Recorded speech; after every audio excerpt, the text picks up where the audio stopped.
parties are a must for— Wow! Time sure flies when you're having fun. Oh, Paimon's exhausted. Guess it's about time to head back and get some rest.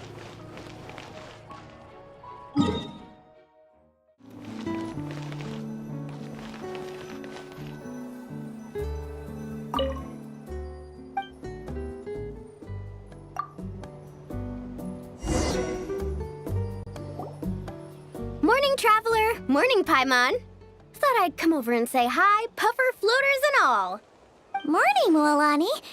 How are you so full of energy? Weren't you the one partying the hardest last night? That was last night. I got a good night's sleep, and now I'm good as new. Here, take this. It's your prize for completing the album. I picked yours up, too, to save you the trip. Wow! Thanks, Mualani. That was so nice. When it comes to helping people, a good guide always thinks one step ahead, right? Oh, and speaking of work, I guess our vacation's almost over, huh? Probably for the best. If I don't head back soon, I'm worried my little doggy won't even remember me. And after talking to the others, it seems like everyone is just about ready to get back. Some are missing their families. Others are going through dandelion wine withdrawal, I guess. Even Chaska seems to be feeling it. Not that she'd ever admit it, but I have noticed her gazing back towards the Flower Feather clan at night.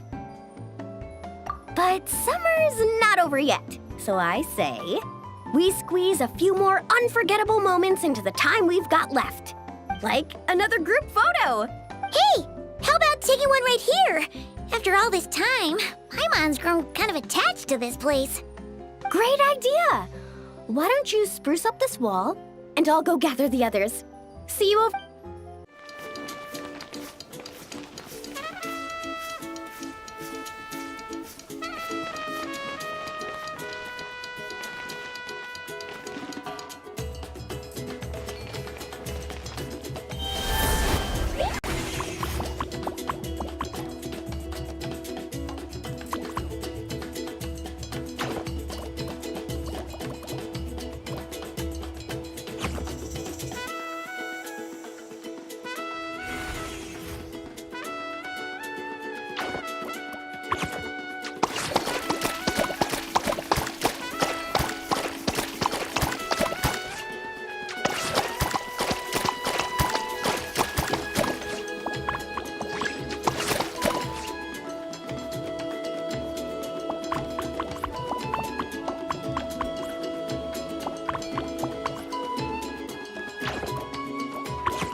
Guys, over here!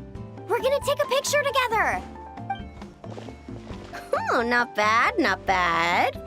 You're all looking full of energy this morning. Not a trace of bedhead or dark circles in sight. Oh, you even look out for stuff like that? Well, what kind of guide would I be if I didn't pay attention to the details? Yeah, and what kind of bard would I be if I didn't appreciate a good drink? What's that got to do with anything? Somehow, though, I know exactly what he means. Do you really think that? Or are you just playing along to keep tone-deaf Bard happy, too? I see no harm in a bit of nonsense. Here, put on this Asha headband. It's a souvenir from the rest of us.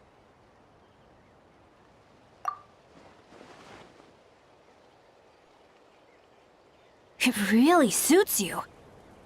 Alrighty then. 3, 2, 1.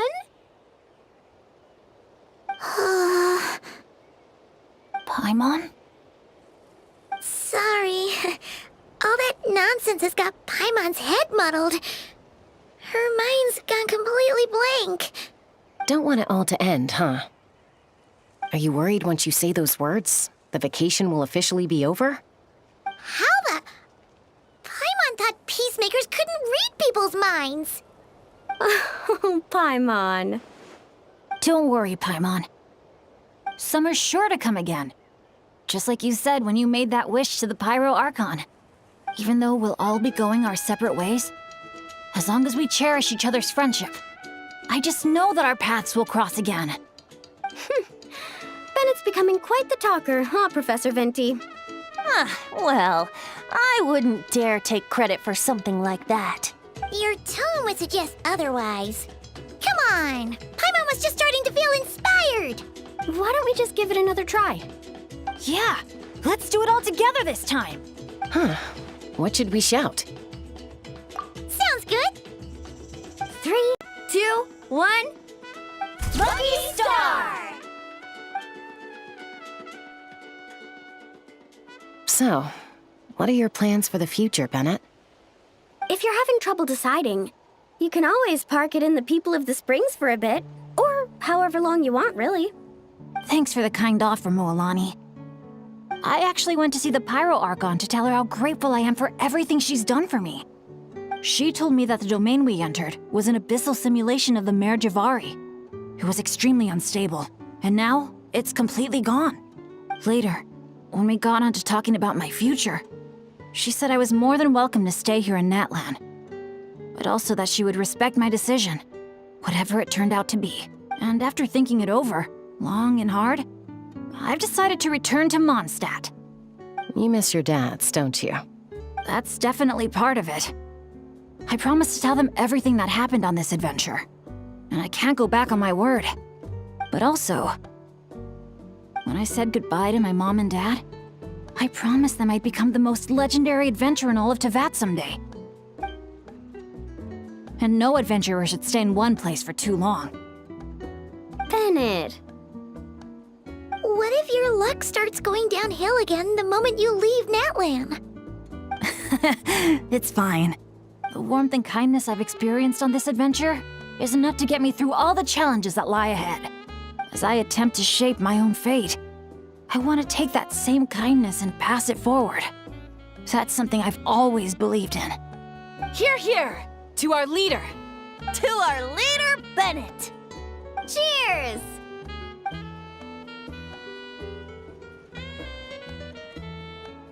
Oh, this is gonna be another all-nighter, isn't it? The fun never stops! Who's up to perform next? Bennett's almost fallen asleep several times now. No. I can still keep going. Go get some rest now, guys. And seeing as you've still got the energy, I'll leave the cleanup to you, Mualani. Huh? Why me? Traveler, perhaps you could join me for a walk? I know a great spot.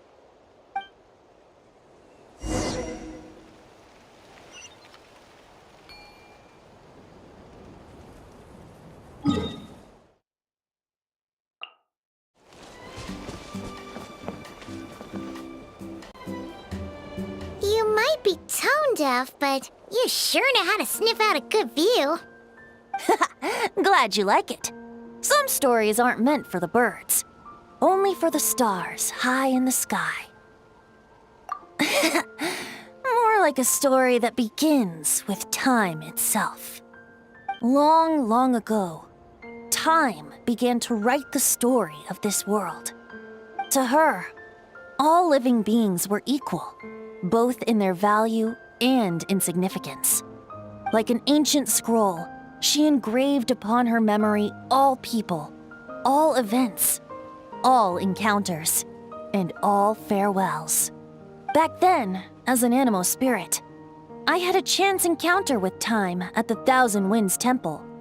Hearing my wishes, she entrusted me with fragments of her power and authority. Sounds like you've heard the story of time in the wind before. Charming, isn't it? Through the memories engraved in rituals, poems, ruins, and ancient texts, the same beings she considered so insignificant have met her, time and time again. So, this is the story you wanted to share? More like the prologue. The corruption of the Mare Javari is tied to time itself. To put it another way, it is a calamity present in every moment that will ever be. Unlike time herself, I have always cherished many wishes in my heart. 500 years ago, to prevent the corruption of the Mare Javari from spreading beyond Tenochtitlan, I blew it off the timeline, turning it into the Windless Land. Oops, seems like I may have confused you. If you're asking about how the Mare Javari disappeared from Tenochtitlan 2 or 3 decades ago, there may be someone else better suited to tell that story. The Mare Javari has been the bearer of too many stories that weren't meant to be its own. I merely played a part in one of its chapters, and the choice I made 500 years ago came with a price. Some souls were unable to return to Mondstadt as a result, while others stayed to settle in this land, merging with the Monitu to become the Asha we see today. So the reason you're here in Tenochtitlan is because... Correct. I'm here to collaborate with the current Pyro Archon, Mawika. Correct again. The flame was our signal. Only by having Mawika open a rift between that space and the true Mare Javari could I sneak in and bring back all the souls who wish to return. As for my little trick of bringing back memories as well, it's not the first time I've pulled that off. Mawika also mentioned that you were planning to introduce us. Looks like I beat you to it, huh? I was glad to discover that she shares my love for fine wine and freedom.